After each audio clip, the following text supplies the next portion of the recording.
Hello race fans and welcome to another Diecast showcase as presented by Race Gear UK. And we've got a nice NASCAR Fans UK sticker in there as well. And speaking of which, we'll have 2015 NASCAR Diecasts on their way in the coming weeks. So stay tuned if you're waiting for some NASCAR Diecast reviews. They will be back and on song on Team Bombersports very soon. But for now, we're sticking with our sports car theme. And this week, we actually have a movie car in the Diecast showcase. It's a film star. We have Hollywood royalty in the showcase zone this week. Sort of. It's on box. Yeah, that's about as much as you need to know about the box. There's no dents or scratches. And this thing got smashed to pieces. Zingy, that's a good word. Oh, excuse me.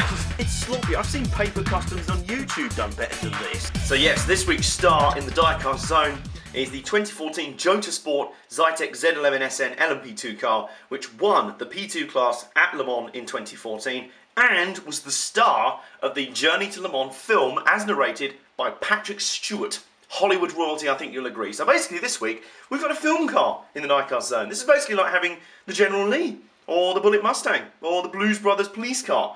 It's one of those things, or something with the Fast and Furious. We have movie royalty in the Diecast zone this week, sort of.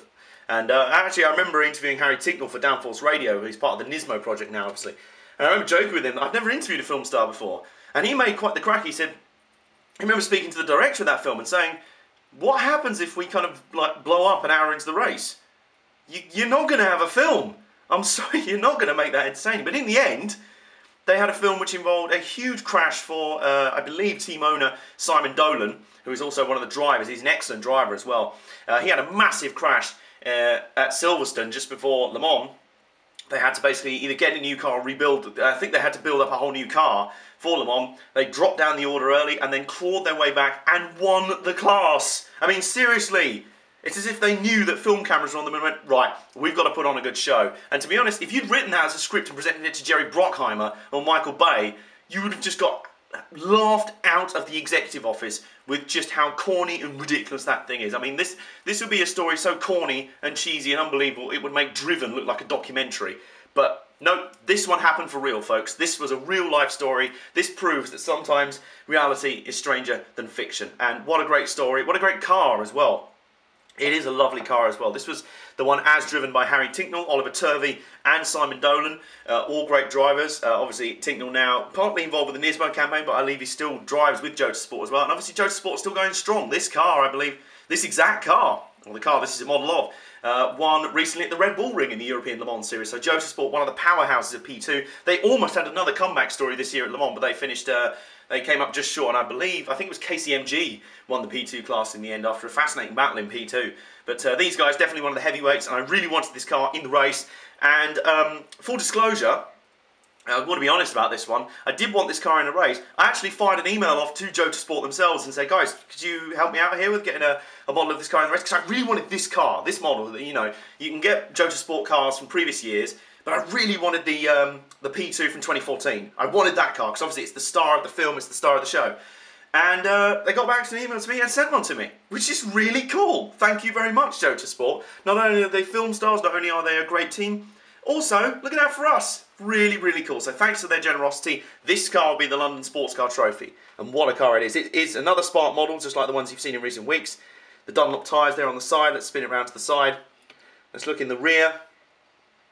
Now, you'll probably recognise this car as well as the car from round 3 of the GT Academy series this year, but that car was from the Greaves Motorsport version, which I believe Nismo had a tie-up with in 2013 to run their drivers. So if you recognise the look of the car, but you think, yeah, I'm not sure, it's the paint scheme throwing you off. You have seen this car in a video game. That's the Greaves version. This is the JOTA Sport version. I'm hoping to try and find the Greaves Motorsport version as well, because that would be very cool.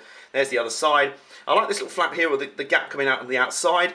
And there's actually, if I spin it round to the back, little exhausts in there. There's the exhaust pipes right in there. I think that looks really cool.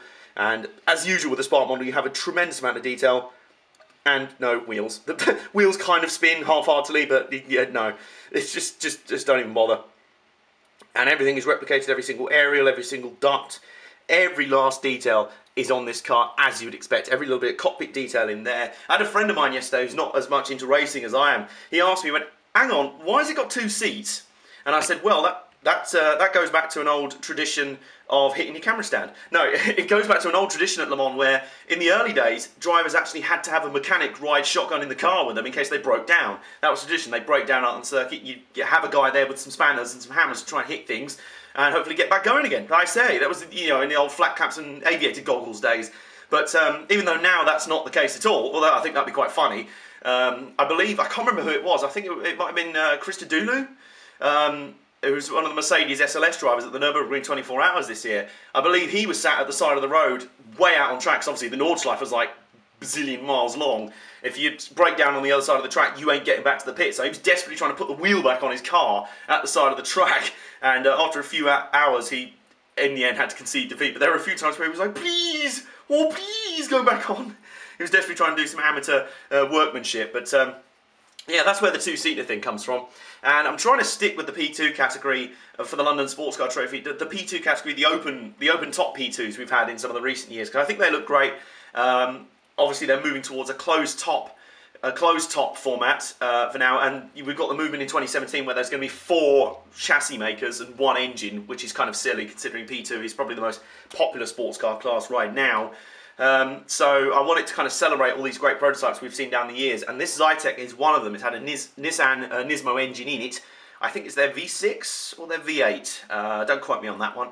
But it's a great looking car, and as I say, it's a film car, and it's a great model. It's a Spark model. You know what to expect right now. If you want rolling wheels, look elsewhere. If you want the best, most up-to-date, most detailed Le Mans models on the planet, Spark are the people you call. And thank you so much, JOTA Sport, for donating this car to us. It's going to look great in the Sports Car Trophy. I'm hoping to try and bolster the P2 field. We've not got that many cars in it right now, but I'm hoping to bolster that one up. And to have recent champions of the P2 class at Le Mans here, film stars, film royalty in the ranks, is just awesome. So this has been my review of the JOTA Sport Zytek Z11 SN LMP2 car as seen in 2014 at the Le Mans 24 Hours, where it won the P2 class and starred in Journey to Le Mans as narrated by Patrick Stewart. How cool must that be? To be like a race driver, like be like Harry Tingle, be like, yeah, I won Le Mans and Patrick Stewart narrated it. Yeah, that's the thing. That was the thing. And it's a great film. Incidentally, if you haven't seen it, it's an amazing film. So go watch it immediately, right this second. Well, once you finish watching this video, of course. So I will see you on Wednesday for the next video. I'll see you coming up through the week. If you didn't see it over the weekend, please check out my Jules Bianchi tribute hot lap for the Henry Surtees Foundation video. I will link it in the description for you. It's a fantastic movement that my friend Harrison 101 HD started up to kind of honour the legacy of Jules Bianchi and help other victims of kind of brain and physical injuries from race accidents. The Henry Surtees Foundation is a great charity, and if any of you have any F1 game, any game with Jules Bianchi's car in Monaco in it, go and do a hot lap of it, go and send it to Harrison 101, and he will donate money to the Henry Surtees Foundation. It's great, and what a celebration of JB17. So thank you very much for watching today. I will see you on Wednesday, Bombers.